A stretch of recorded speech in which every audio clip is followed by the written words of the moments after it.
नमश्री जतिराजाय विवेकानंद सूरये सच्चित सुख स्वरूपाय स्वामिने तापहारिणे। মঠস্থ পরম পূজ্যপাদ প্রেসিডেন্ট মহারাজজি এবং ভাইস প্রেসিডেন্ট মহারাজজিদের চরণে ভক্তিপূর্ণ প্রণাম নিবেদন করি। আজকের এই ধর্মসভার সভাপতি পূজ্যপাদ স্বামী জ্যোতিরূপানন্দজি এবং অপর বক্তা পূজনীয় স্বামী আত্মপ্রিয়ানন্দজিকে প্রণাম জানাই। অন্যান্য প্রবীণ মহারাজদের প্রণাম এবং নবীন সন্ন্যাসী এবং ব্রহ্মচারী মহারাজদের নমস্কার জানাই। আজ স্বামী বিবেকানন্দের পূর্ণ আবির্ভাব তিথি। স্বামী বিবেকানন্দ এমন একজন পুরুষ যার স্বরূপ বোঝা আমাদের পক্ষে দুঃসাধ্য। তার মহত্ব বোঝাতে গেলে মনে হয় বিবেকানন্দকেই ফিরে আসতে হবে। মাদার সেভিয়ার তখন মায়াবতীতে রয়েছেন, অনেক বয়স তার, জপমালা নিয়ে জপ করতেন। একদিন অল্প বয়সী সন্ন্যাসী পূর্ণানন্দজিকে তিনি বললেন, দেখো আমি বিবেকানন্দ বিবেকানন্দ নাম জপ করি। আমরা জানি নাম নামই অভেদ। তাহলে বিবেকানন্দ কি বিবেকানন্দ নামের মধ্যেই লুকিয়ে রয়েছেন? এ প্রসঙ্গে উল্লেখ করব স্বামী রামকৃষ্ণানন্দজি রচিত বিবেকানন্দ পঞ্চকমের কথা। খেয়াল করলে দেখা যাবে সেখানে দুটি শব্দ বিবেক আর আনন্দ বিশেষ প্রাধান্য পেয়েছে। আবার স্বামী রামকৃষ্ণানন্দজি রচিত বিবেকানন্দ প্রণাম মন্ত্রে তিনি স্বামীজিকে জ্যোতিরাজ, সচ্চিদানন্দ স্বরূপ, সর্বজ্ঞ বলে বিশেষিত করেছেন। মন্ত্রের শেষে রয়েছে স্বামিনে তাপহারিণে, স্বামী তিনি তাপহারী। আমরা জানি তার স্বরূপের অনুধাবনের জন্য শুদ্ধ চেতনার প্রয়োজন। তবু জাগতিক যুক্তি যতদূর অগ্রসর হয় তা দিয়ে বিবেকানন্দ আশিসে সাহসী হয়ে চেষ্টা করা যাক। আজ এই পুণ্য লগ্নে তার শ্রবণমঙ্গল নামের স্বামী, বিবেক ও আনন্দ এই তিনটি অংশের পৃথক অনুধ্যানের মাধ্যমে আমরা তার স্বরূপ, তার পরম সত্তাকে ছুঁয়ে দেখার চেষ্টা করব। ঈশ্বরের ভাব বা ঈশিত্ব বা প্রভুত্ব যার মধ্যে রয়েছে তিনি স্বামী, তিনি গুরু, তিনি প্রভু। স্বামীজি তার ইউনিটি ইন ডাইভার্সিটি বক্তৃতায় বলছেন, প্রথমেই তোমাকে নিজের প্রভু হতে হবে। ওঠো, নিজেকে মুক্ত করো, এ সকল নিয়মের বাইরে যাও, প্রকৃতির ঊর্ধ্বে ওঠো। আমরা প্রথমে কয়েকটি উদাহরণ সহায়ে দেখব স্বামীজির নিজ জীবনে এই প্রভুত্ব বা স্বামিত্ব কীরকম প্রতিষ্ঠিত ছিল। প্রকৃতির ঊর্ধ্বে উঠে তিনি নিজেই নিজের প্রভু, স্বামী হয়ে উঠেছিলেন। আসলে বিবেকানন্দের মতো আধিকারিক পুরুষদের ক্ষেত্রে দেবভাব ও নরভাব পাশাপাশি অবস্থান করে। সাধারণ জীবের মতো কাম ক্রোধাদি রিপুর তাড়নায় তাদেরকেও ভুগতে হয়। বিবেকানন্দ স্বয়ং রিপুর প্রভাবে দগ্ধ হয়েছেন এবং শ্রীরামকৃষ্ণের পদতলে বসে শিক্ষা করেছেন কিভাবে রিপুর ওপরে প্রভুত্ব স্থাপন করা যায়, এবং তিনি তা করেওছেন। সেদিনের নরেন্দ্র অপূর্ব পবিত্রতা নিজ জীবনে আচরণ করে পরে বলতে পেরেছিলেন, যেদিন আমি মনে প্রাণে অনুভব করেছি পবিত্রতার চরম লক্ষ্যে আমি উপনীত হয়েছি, কেবল সেই দিনই জগতের সামনে বুক ফুলিয়ে দাঁড়াবার সাহস হলো আমার। অদ্ভুত সংযমে সুপ্রতিষ্ঠিত ছিলেন স্বামীজি, যে প্রশংসার এক কণা পেলে সাধারণ মানুষ উল্লসিত হয়ে হিতাহিত জ্ঞানশূন্য হয়ে পড়ে, বিবেকানন্দ উদ্বেগহীন চিত্তে সেসব হজম করে গেছেন নীরবে। Mrs S K. ব্লজেটের কথা বলবো। তিনি শিকাগো ধর্ম মহাসভায় উপস্থিত ছিলেন। তিনি বলছেন, প্রথম দিন স্বামীজি যখন আমেরিকার ভগিনী ও ভ্রাতাগণ বললেন, সেই সময় প্রায় 7,000 নরনারী উঠে দাঁড়ালো। আর এই চাঞ্চল্য শেষ হলে তিনি দেখলেন বহু তরুণী স্বামীজির কাছে পৌঁছানোর জন্য বেঞ্চের ওপর দিয়ে লাফিয়ে যাচ্ছেন। এই দেখে মিস ব্লজেট মনে মনে ভাবলেন, বাছা, এই আক্রমণ থেকে যদি তুমি নিজেকে রক্ষা করতে পারো তবে বুঝবো সত্যি তুমি ঈশ্বর। মিস ব্লজেট পরবর্তীকালে প্রমাণ পেয়েছিলেন যে বিবেকানন্দ নিজ স্বামিত্বে প্রতিষ্ঠিত। আবার বিভিন্ন পণ্ডিতদের সভায় দেখেছি অনর্থক বিরক্তিকর তর্ক বিবেকানন্দ শান্ত করেছেন ধীর প্রসন্ন চিত্তে। অখণ্ডানন্দজি স্বামীজিকে বলতেন অক্রোধ পরমানন্দ। অখণ্ডানন্দজি রাজপুতানায় রয়েছেন, সেখানকার স্মৃতিচারণ করছেন। তাকে একজন নাপিত কামাচ্ছে আর বলছে, মহারাজ, আপনাদের স্বামীজির তুলনা নেই। আমরা মূর্খ, তার পাণ্ডিত্যের কি বুঝব, কিন্তু ওই রকম ক্রোধ সংবরণ করতে কাউকে কোনোদিন দেখিনি। পণ্ডিতেরা তাকে বিচারে পরাস্ত করতে এসেছে, অপমানসূচক উত্তর দিচ্ছে, আর তিনি মুচকি হাসতে হাসতে তার প্রত্যুত্তর দিয়ে চলেছেন। শেষে যারা নিন্দা করতে এসেছিল সবাই তার গোলাম হয়ে চলে গেল। ব্যক্তি জীবনে বঞ্চনা, সংঘ জীবনে আর্থিক অনটন এবং আরও অনেক দুঃখ বিচ্ছেদের মাঝেও অমলিন রয়ে গেছে বিবেকানন্দের আত্মিক শান্তি ও ঐকান্তিক রসবোধ। সংসারের সামনে এমন অটল সংযম যিনি স্থাপন করেন তিনি স্বামীজি। ব্যক্তি জীবনে স্বামীজির স্বামিত্বের দু একটি উদাহরণ দিলাম। যিনি স্বামী তার মধ্যে ঈশ্বরের ভাব, ঈশিত্ব বা প্রভুত্ব রয়েছে, একথা আগেই বলেছি। তিনি অদ্বৈতবোধে প্রতিষ্ঠিত হয়ে উপলব্ধি করেন যে তার ঈশিত্ব বা প্রভুত্ব রয়েছে এই ব্রহ্মাণ্ডে। তার এই স্বামীবোধ ব্যবহারিক জগতেও ক্রিয়াশীল থাকে। শারদানন্দজি বলছেন যে তার ঈশিত্ববোধ এত বেশি হয় যে প্রত্যেক প্রাণীর আচরণকে তিনি নিজের কর্ম বলে বোধ করেন এবং তাদের সাথে একাত্ম অনুভব করেন। বিবেকানন্দ নিজ স্বামী, বিবেকানন্দ জগৎ স্বামী। বিবেকানন্দের জীবনে এই জগতের স্বামীভাবের কয়েকটি ঘটনার অনুচিন্তন করব এইবার। নিজের মধ্যে অনন্ত নিয়ন্ত্রিত্বের ছায়া দেখতে পেতেন বিবেকানন্দ। মন্মথনাথ গঙ্গোপাধ্যায় একবার মঠে এসেছেন, দেখছেন স্বামীজি পুরানো ঠাকুর ঘরের সামনে পায়চারি করছেন আর বারে বারে খুব অস্ফুট স্বরে একটা শ্লোক বলে চলেছেন, গর্জন্তং রাম রামেতি ব্রুবন্তং রাম রামেতি। মহাবীরের হুঙ্কারে রাম রাম ধ্বনি শোনা যেত। মহাবীরজিকে স্বামীজি মহাশক্তিমান বলতেন। স্বামীজিকে সেদিন দেখে মনে হলো তিনি মহাবীরের মতোই বিরাট শক্তিশালী হয়ে উঠেছেন। এভাবে পায়চারি করতে করতে স্বামীজি হঠাৎ দরজার কাছে এসে থামলেন। তারপর বাইরের আকাশের দিকে চেয়ে হাত তুলে মহাপরাক্রমে বলে উঠলেন, আমি চন্দ্র সূর্যের গতিরোধ করতে পারি।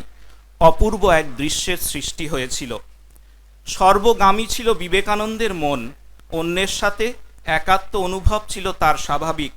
একদিন বেলুর মঠে রাত 2টোর সময় তার ঘুম ভেঙে গেছে। বারান্দায় পায়চারি করছেন। স্বামী বিজ্ঞানানন্দজিকে বলছেন, পেশন দেখ, হঠাৎ যেন একটা ধাক্কা লাগলো আর আমার ঘুম ভেঙে গেল। মনে হয় কোনো জায়গায় একটা দুর্ঘটনা হয়েছে এবং অনেক লোক তাতে দুঃখ কষ্ট পেয়েছে। পরদিন সকালে যখন খবরের কাগজ এলো, দেখা গেল আগের দিন ঠিক রাত 2টোর সময় ফিজির কাছে একটি দ্বীপে অগ্ন্যুৎপাত হয়েছে, অনেক লোক মারা গেছে এবং বহু লোক নিরাশ্রয় হয়েছে।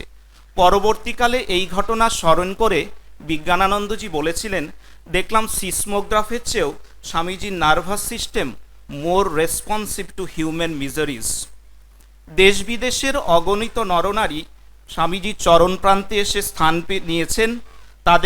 তাদের তপ্র হৃদয়ের ক্লেশ সমস্ত উজাড় করে দিয়েছেন, ফিরে গেছেন অদ্ভুত প্রশান্তি নিয়ে। কম বেশি আমাদের সকলেরই অন্যের দুঃখ কষ্ট লাঘব করার আগ্রহ এবং চেষ্টা থাকে।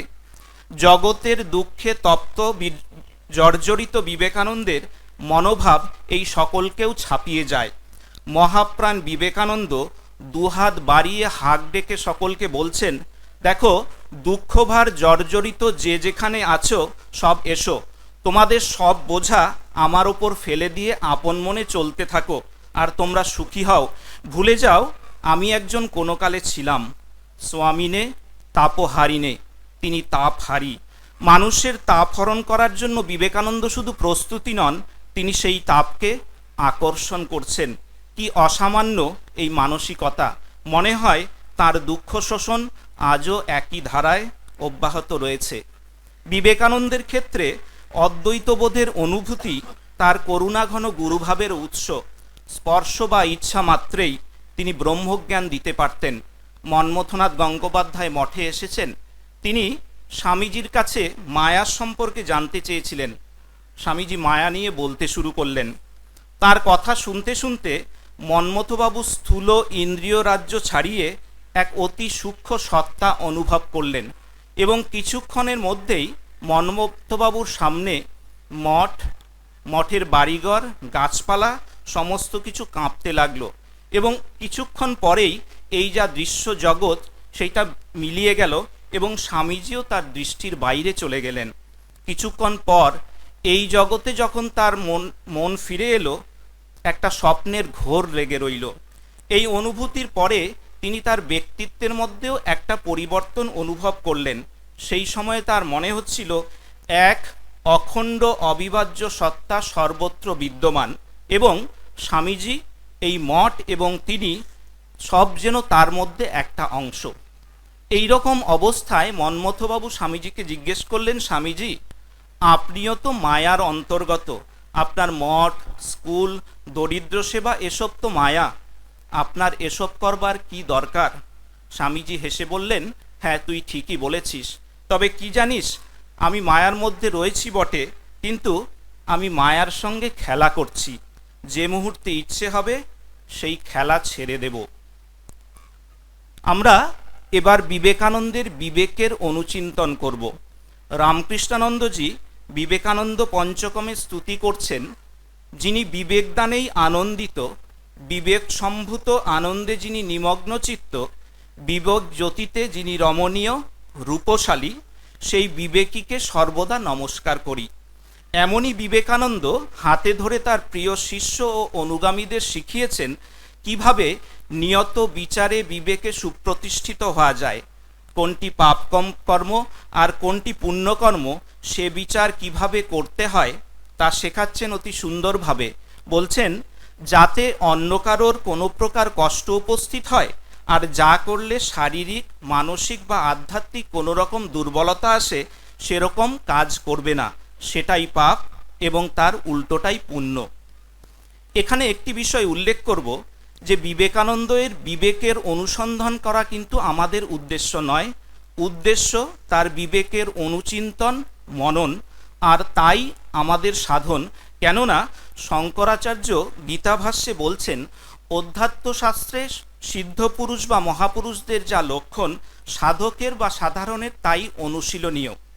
আচার্য শঙ্কর তার গীতাভাষ্যে স্থিতপ্রজ্ঞের অন্যতম একটি লক্ষণ বলছেন যে তার আত্মানাত্ম বিবেকজা প্রজ্ঞা রয়েছে।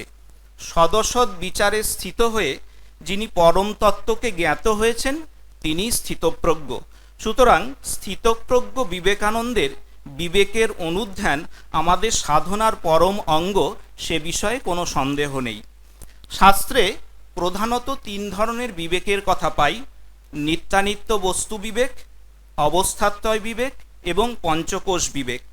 এখন দেখতে প্রয়াসী হব এই প্রতিটির ভিন্ন আলোকে বিবেকানন্দ জীবন কেমন উদ্ভাসিত হয়েছে। আচার্য শঙ্করের কথায়, ব্রহ্ম সত্যং জগন্মিথ্যা ইত্যেবং রূপ বিনিশ্চয়ঃ স্বয়ং নিত্যানিত্য বস্তু বিবেকঃ সমুদারিতঃ। ব্রহ্মকে সত্য এবং জগৎকে মিথ্যা বলে নিশ্চিত রূপে জানার নামই নিত্যানিত্য বস্তু বিবেক। এই বিবেক নিত্য অনিত্যের মধ্যে পার্থক্য করতে শেখায়। শ্রীরামকৃষ্ণদেব বলছেন, যার বিবেক হয়েছে সে জানে ঈশ্বরই বস্তু আর সব অবস্তু। স্বামীজির এমনই তীক্ষ্ণ বুদ্ধি ছিল এবং এমনই কর্মকুশল ছিলেন তিনি যে ইচ্ছে করলেই জাগতিক কোনো বিষয় বা সুখভোগ তার অধরা থাকতো না, কিন্তু সদা জাগ্রত ছিল তার বিবেকবন্যী। দেখেছি পাশ্চাত্যের বিপুল ভোগৈশ্বর্য কেমনভাবে তার পায়ের নিচে এসে উপস্থিত হয়েছিল। এ বিষয়ে বিবেকানন্দ সম্পর্কে মাস্টার মহাশয়ের মূল্যায়নই যথার্থ। মাস্টারমশাই লিখছেন, স্বামী বিবেকানন্দ শুধু পণ্ডিত নহেন, তিনি সাধু মহাপুরুষ। শুধু পাণ্ডিত্যের জন্য ইংরেজ ও আমেরিকাবাসীগণ ভৃত্যের ন্যায় তাহার সেবা করেন নাই। তাহারা বুঝিয়াছিলেন ইনি আরেক জাতীয় লোক। সম্মান, টাকা, ইন্দ্রিয় সুখ, পাণ্ডিত্য প্রভৃতি রহিয়াছে, ইহার কিন্তু এক লক্ষ্য, ঈশ্বর লাভ। আমরা দেখেছি শ্রীরামকৃষ্ণদেব স্বামীজিকে অনিমাদি বিভূতি দিতে চেয়েছিলেন। স্বামীজি তৎক্ষণাৎ তা প্রত্যাখ্যান করেছেন, কারণ তাতে ঈশ্বর লাভের সহায়তা হবে না। এবার অবস্থাত্রয় বিবেক প্রসঙ্গে আসি। প্রতিটি জীব জাগ্রত অবস্থায় একটি জগৎ দেখে, আর স্বপ্নের মধ্যেও আরেকটি জগৎ রচনা করে, যা স্বপ্নকালে সত্য বলেই মনে হয়, কিন্তু জাগ্রতকালে মিথ্যা। আরেকটি অবস্থা আছে সুষুপ্তি, তখন জগতের বোধ থাকে না, কোথায় যেন সব লোপ পায়। তবুও কেউ একজন সাক্ষী থেকে যায়, ঘুম ভাঙলেই বলে ওঠে, সুখে ঘুমিয়েছিলাম। এই সুখানুভূতি যার হয়েছে, সেই অপরিবর্তনীয় সাক্ষী হলেন আত্মা। তিনি অব্যক্ত, তুরীয়। তুরীয় অবস্থায় অধিষ্ঠিত স্বামীজি স্বরূপত জাগ্রত স্বপ্ন সুষুপ্তির সাক্ষী হয়ে অবস্থান করতেন। পারস্পরিক দ্বন্দ্বে সারা জীবন কাটিয়ে দেওয়ার পরেও আমরা এই জগৎকে সত্য বলে মনে করি এবং পরবর্তী কর্মজাল রচনা করতে থাকি। দক্ষিণেশ্বরে একবার ঠাকুরের স্পর্শে কয়েকদিন ধরে স্বামীজি এমন এক ঘোরে আচ্ছন্ন হয়েছিলেন যে মনে হতো চোখের সামনে যা দেখছেন সবই ঈশ্বর। ছুটন্ত গাড়ি দেখে পর্যন্ত তার একই অনুভূতি হতো। আত্মরক্ষার কোনো চেষ্টা কিন্তু তিনি করেননি। এই অভিজ্ঞতা সম্পর্কে তিনি বলছেন, যখন পূর্বোক্ত আচ্ছন্ন ভাবটা একটু কমিয়া যাইত, তখন জগৎটাকে স্বপ্ন বলিয়া বোধ হইত। লৌহ রেলে মাথা ঠুকিয়া দেখাতাম যে এটা স্বপ্নের রেল নাকি সত্য রেল। আসলে জাগ্রত, স্বপ্ন ও সুষুপ্তি এই তিন অবস্থাতেই সাধারণ জীবের যাতায়াত, কিন্তু এছাড়াও চতুর্থ একটি অবস্থা আমরা দেখতে পাই স্বামীজির জীবনে। তিনি আমাদের মতো স্বাভাবিকভাবে থাকলেও তার স্থিতি এমন এক ভূমিতে যে সেখানে তিনি জগৎটা সত্যি কিনা দেখছেন লোহার রেলিংয়ে মাথা ঠুকে, আবার যানবাহনের সঙ্গে অভিন্নতা বোধ করায় আত্মরক্ষার কোনো প্রয়োজন অনুভব করছেন না।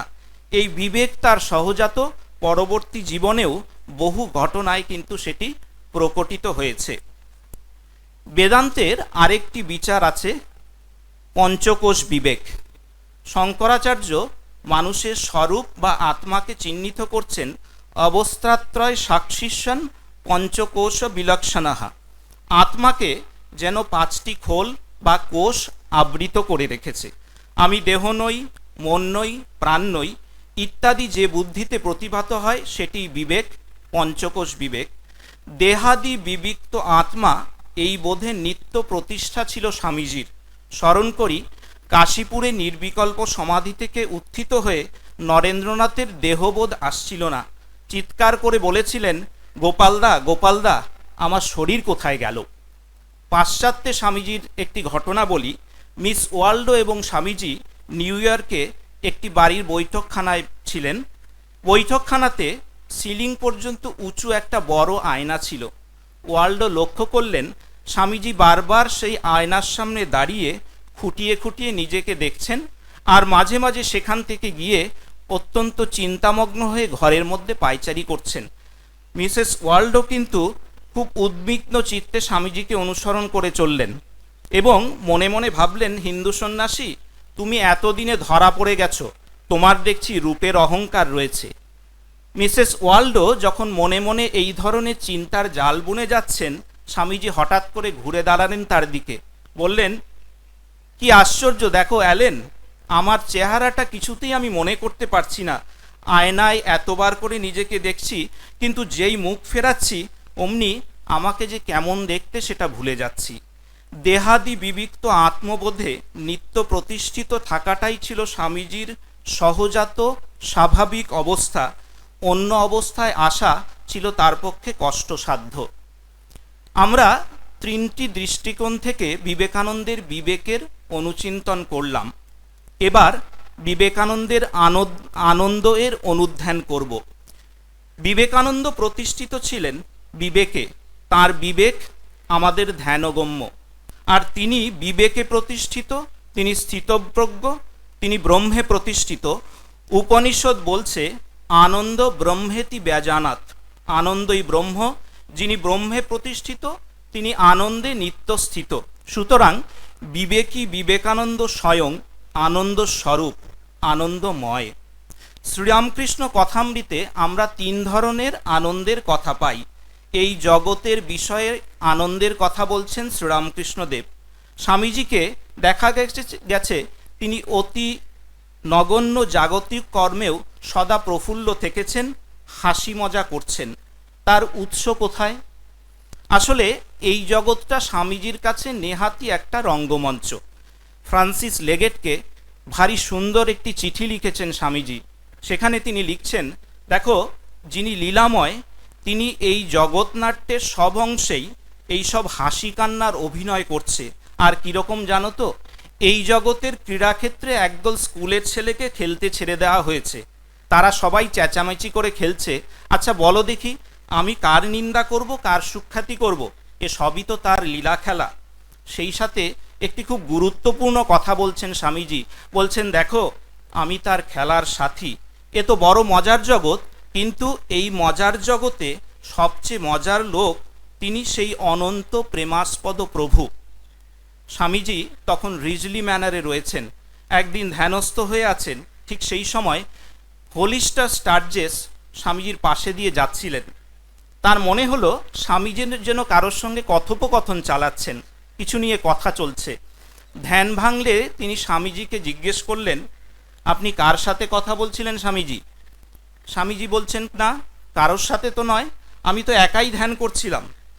স্টার্জেস জিজ্ঞেস করলেন, তাহলে কি নিয়ে এত হাসাহাসি করছিলেন স্বামীজি? স্বামীজি উত্তর দিলেন, ঈশ্বর এত মজার, তাই নিয়ে। আসলে বিবেকানন্দ এ জগতে তার প্রেমাস্পদ প্রভুর খেলার সাথী হয়ে হাসি কান্নার অভিনয় করেছেন। তার স্বাভাবিক কৌতুকবোধ ও রঙ্গপ্রিয়তার স্মৃতিকথায় আমরা মাঝে মাঝে এমনই আকৃষ্ট হয়ে যাই যে মাঝে মাঝে ভুলে যাই যে তিনি স্থূল শরীরে নেই। স্বামীজির জীবনের কৌতুকবোধ এবং রঙ্গপ্রিয়তার কয়েকটা উদাহরণ দিই। গুরুভাইদের সঙ্গে স্বামীজির ফষ্টি নষ্টি লেগেই থাকত, আর আনন্দের জোয়ার বয়ে যেত তাতে। একদিন স্বামীজি অদ্বৈতানন্দজি গোপাল দাদাকে বললেন, দেখো, তুমি দিন দিন বুড়ো হয়ে যাচ্ছ, এই বেলা সাবধান। এবার থেকে কেবল ফল আর দুধ খেতে থাকো। ফল দুধ বরাবর খেয়ে যদি কেউ জীবন কাটায়, তাহলে তার হাড়ে আর জং ধরে না। এইরকম 5টা কথা বলতে বলতে স্বামীজি হঠাৎ করে বললেন, জানো, লোকে কথায় বলে দুধে আচালুম ঘোলে ছোচালুম, তা তুমি হলে আমাদের মধ্যে বয়োজ্যেষ্ঠ, কালকে তোমার দুধে অভিষেক হবে। স্বামীজির মাথায় চেপেছে। পরদিন 10-12 সের দুধ জোগাড় করা হলো। সেই দিয়ে স্নানের সময় গোপাল দাদাকে সমস্ত শরীরে দুধ ঢেলে স্নান করানো হলো। তারপর গঙ্গা জল দিয়ে পরিষ্কারও করিয়ে দেওয়া হলো। স্বামীজি সেই দিন গোপাল দাদার জন্য কাপড়, ফল, মিষ্টির সমস্ত ব্যবস্থা করেছিলেন। সেই নিয়ে সারাদিন ধরে সেবার আনন্দ চলল। এই গোপাল দাদাকেই স্বামীজি একবার বলেছিলেন, গোপাল দাদা, এবার গুড ফ্রাইডে নাকি সোমবার পড়েছে। গোপালদা খুব বিশ্বাস করে নিলেন, বললেন, ও আশ্চর্য তো। আবার কখনো দেখা গেছে স্বামীজি তার্কিক পণ্ডিতদের তার ক্ষুরোধার রসবোধে এক মুহূর্তে থামিয়ে দিয়েছেন। স্বামীজি তখন রাজপুতানায় রয়েছেন। এক মস্ত বেদান্তি এসছে স্বামীজির সঙ্গে আলোচনা করতে। খুব গম্ভীরভাবে সেই বেদান্তি বলছে, দেখুন স্বামীজি, আমি বেদান্তি, অবতারাদি মানি না, আমরা সকলেই ব্রহ্ম, সুতরাং অবতারও যা, আমিও তাই, আমি অবতার। স্বামী ঝর্তি বললেন, ঠিক ঠিক পণ্ডিতজি, একদম খাঁটি কথা, আপনি অবশ্যই অবতার। তবে জানেন কি, হিন্দুরা মৎস্য, কূর্ম, বরাহকে অবতার বলে। এদের মধ্যে আপনি কোনটি হতে চান? এমন হাসির রোল উঠল যে পণ্ডিতজির আর কোনো তর্কই সেখানে টিকল না। বিবেকানন্দের শেষ জীবনে দেখতে পাই, বিবেকানন্দ তার বিচিত্র পোষ্যগুলির সঙ্গে অদ্ভুত আলাপচারিতায় মেতে উঠেছেন। কখনো ভাবলে মনে হয় কোনো নিতান্ত বালক যেন স্কুল ছুটির ঘণ্টা শুনে খেলতে নেমেছে। কথামৃতে শ্রীরামকৃষ্ণদেব ভজনানন্দের কথা বলেছেন, স্বামীজির ছিল আজন্ম সঙ্গীতানুরাগ। একদিকে যেমন গভীর সুমিষ্ট কণ্ঠ, তেমনি উচ্চাঙ্গ সঙ্গীতের রাগ, তাল, মানের প্রতিটি সূক্ষ্ম পর্যায়ে ছিল তার নিখুঁত যাতায়াত। সঙ্গীত তার এতদূর আত্মস্থ ছিল যে জড়জগতের নান্দনিকতার মাঝেও তিনি সুর খুঁজে পেতেন। একবার রুদ্রপ্রয়াগে রয়েছেন, অলকানন্দার কুলুকুলু ধ্বনি শুনে বলেছিলেন, এখন কেদার রাগে প্রবাহিত হচ্ছে। কথামৃতে পাই, শ্রীরামকৃষ্ণদেব স্বামীজির গান শুনে মুহুর্মুহু সমাধিস্থ হতেন। স্বামীজি নিজে যেমনি ভজনানন্দে বুঁদ হয়ে থাকতেন, তেমনি অন্যদেরও মাতিয়ে দিতেন। একবার যোগীন মহারাজ বৃন্দাবন থেকে কতগুলি তুলসীর মালা আর তিলক মাটি নিয়ে এসেছেন বরানগর মঠে। একদিন দুপুরবেলা সকলে মিলে তিলক মাটি তুলসীর মালা দিয়ে স্বামীজিকে বৈরাগী সাজিয়ে দিলেন। স্বামীজি বৈরাগী সাজার পর কিছুক্ষণ নানান রকম ব্যঙ্গ ইত্যাদি করে সকলকে আনন্দ দিতে লাগলেন। কিন্তু হঠাৎ করে স্বামীজি সিংহ গর্জনে বলে উঠলেন, বলো হরি বল, হরি হরি বল, এবং সকলে উদ্দাম নৃত্য এবং কীর্তন শুরু করলেন। সেদিন এমন উদ্দাম নৃত্য এবং কীর্তন হয়েছিল যে আশেপাশের বাড়ির সমস্ত লোক ভিড় লাগিয়ে দিল। ভিড় এতই হয়েছিল যে শশী মহারাজকে ভেতরে আসার দরজা বন্ধ করে ভিড় সামলাতে হয়েছিল। সেদিন প্রায় 4-5 ঘন্টা ধরে কীর্তন চলে। স্থানীয় লোকজন পরে বলেছিল, এমন কীর্তন কখনো শুনিনি, এমন হরিনামও কখনো শুনিনি। কথামৃতে ব্রহ্মানন্দের কথা পাই। এই আনন্দে নিমগ্ন থাকার প্রবণতা বিবেকানন্দের বরাবরের। ভগিনী নিবেদিতা বলেছিলেন, পাশ্চাত্যে আসার পরেই বিবেকানন্দকে অনেক কষ্ট করে তার ওই সবসময় ধ্যানে ডুবে থাকার যে অভ্যাস সেটাকে কাটাতে হয়েছিল। ট্রামে উঠে হয়তো এমনই চিন্তামগ্ন হয়ে যেতেন, ভুলে যেতেন ঠিক কোথায় নামতে হবে, যার জন্য একই জায়গায় যাবার জন্য ট্রাম লাইনের এক সীমা থেকে অপর সীমা পর্যন্ত তাকে বারবার টিকিট কাটতে রয়েছে। থাউজেন্ড আইল্যান্ড পার্কের ঘটনা। স্বামীজি একবার মিসেস ফাঙ্কি এবং সিস্টার ক্রিশ্চিনকে নিয়ে একটি গাছের তলায় গিয়ে বসলেন। কিছু আলোচনা হবার কথা ছিল, কিন্তু স্বামীজি বললেন হঠাৎ করে, এসো এখন আমরা ধ্যান করি। তিনি এমনই স্থির হয়ে গেলেন, এমনই ধ্যানমগ্ন হয়ে গেলেন যে তাকে দেখে মনে হচ্ছিল একটি ব্রোঞ্জের মূর্তি। এবং কিছুক্ষণের মধ্যেই বজ্রবিদ্যুৎ সহ মুষলধারে বৃষ্টি শুরু হলো। এমনই বৃষ্টি যে মিসেস ফাঙ্কি খুব চেষ্টা করলেন স্বামীজিকে একটি ছাতা ধরে এই বৃষ্টির হাত থেকে বাঁচাতে। চারদিকে এই রকম অবস্থা, কিন্তু স্বামীজির কোনো হুঁশ নেই, তিনি গভীর ধ্যানে মগ্ন হয়ে রয়েছেন। স্বামীজির জীবনে এই রকম বহু ঘটনার কথা আমরা উল্লেখ করতে পারি। কীরকম অনুভূতি হতো ধ্যানমগ্ন স্বামীজির? কাশীপুরে নির্বিকল্প সমাধি থেকে উঠে স্বামীজি আনন্দস্বরূপ যে অভিজ্ঞতার বর্ণনা দিয়েছিলেন, বড়জোর আমরা তা নিধিধ্যাসনের চেষ্টা করতে পারি। তিনি বলেছিলেন, ওইরূপ সমাধিকালেই আমি আর ব্রহ্মের ভেদ চলে যায়, সব এক হয়ে যায়, যেন মহা সমুদ্রের জল আর কিছুই নাই, ভাব আর ভাষা সব ফুরিয়ে যায়। আমরা দেখেছি আধ্যাত্মিক জগতে বিবেকানন্দ যে সমাধি সাগরে বুঁদ হয়ে থাকতেন তা তার নিত্যময় আনন্দ স্বরূপ। আবার জড়জগতে দৈনন্দিন আলাপন সেই আনন্দেরই ব্যবহারিক প্রকাশ মাত্র। এ জগৎকে তিনি তার প্রেমাস্পদ প্রভুর মজার জগৎ বলেই ভাবতেন। তাই অন্তরে বাইরে তিনি সবসময় আনন্দপূরিত হয়ে সদা তৃপ্ত হয়ে অবস্থান করতেন। আর তাই একবার বলেছিলেন স্বামীজি যে, দেখো আমি যখন রাত্রে ঘরে গিয়ে শুই, খানিকক্ষণ চুপ করে থাকি, তারপর আমার ভেতর এত আনন্দ আসে যে আমি চুপ করে থাকতে পারি না। দেখি এই জড়জগৎ সমস্ত কিছু আনন্দময়, জীব জন্তু আকাশ পৃথিবী সব যেন আনন্দে ভরপুর। আমি উঠে পড়ি, ঘরের মধ্যে ধেই ধেই করে নাচতে থাকি, সে আনন্দ আর বুকে ধরে রাখা যায় না। স্বামীজি যখন তার অভিজ্ঞতা বর্ণনা করতে করতে বালকের মতো নাচতে নাচতে বলছেন, আনন্দ করো, আনন্দ করো, বিষণ্ণ থাকতে নেই, সব আনন্দে পরিপূর্ণ হয়ে যাবে, আনন্দময়ী মা সর্বত্র আছেন, সব পরিপূর্ণ হয়ে যাবে। মনে হয় স্বামী বিবেকানন্দের বিবেকের পরিসমাপ্তি বা পরিপূর্ণতা আনন্দে। আলোচনার শেষ প্রান্তে এসে উপস্থিত হয়েছি। শেষের কথায় এতক্ষণের যে আলোচনা করলাম তার সারটুকু নেবার চেষ্টা করব। আমরা দেখলাম যিনি সকলের নাথ, যিনি নিজ বিবেক প্রভায় জগতের সারবস্তু গ্রহণ করেছেন ও আপামরে বিতরণ করেছেন, যিনি অখণ্ডের ঘরে ডুব দিয়ে অমিত আনন্দের সন্ধান নিয়ে আসেন, তিনি বিবেকানন্দ। যেমন সঙ্গীতের কথা রাগকে আশ্রয় করে জনমানসে মধুর হয়ে ওঠে, সেই রকম বিবেকানন্দ নামের প্রতিপাদ্য ব্রহ্মানুভূতি তার সর্ববিধৃত প্রেমকে আশ্রয় করে ভুবন প্রাণে শান্তিসুধা ঢেলে চলেছে। প্রেমেই তার অবতরণ, তাই প্রেমই তার বিতরণ। তার ব্রহ্মাবগায়ী মন যতবার ধেয়ে গেছে অনন্তের পথে, বারবারই ফিরে আসতে হয়েছে করুণায় বিগলিত হয়ে। এমনকি একথাও বলেছেন, আমাকে আবার জন্মাতে হবে, কারণ আমি মানুষের প্রতি প্রেমে বাধা পড়ে গেছি। শেষ করব এক সন্ন্যাসীর স্মৃতি দিয়ে। তিনি সারগাছি গিয়েছেন অখণ্ডানন্দজির সঙ্গ করবেন বলে। অখণ্ডানন্দজির কাছে স্বামীজির সাথে তার ভ্রমণের অনেক কাহিনী শুনলেন। একবার সেখানে থাকাকালীন সেখানে একদিন ম্যাজিক ল্যান্টার্ন দেখানো হচ্ছে। পর্দায় ফুটে উঠেছে স্বামীজির ছবি, শিকাগো মূর্তি। অখণ্ডানন্দজির তখন 70 বছর বয়স। 17 বছরের তরুণের মতো তিনি উঠে দাঁড়ালেন, দাঁড়িয়ে বলছেন, দেখেছিস স্বামীজির ছবি, অভয়ের প্রতিমূর্তি।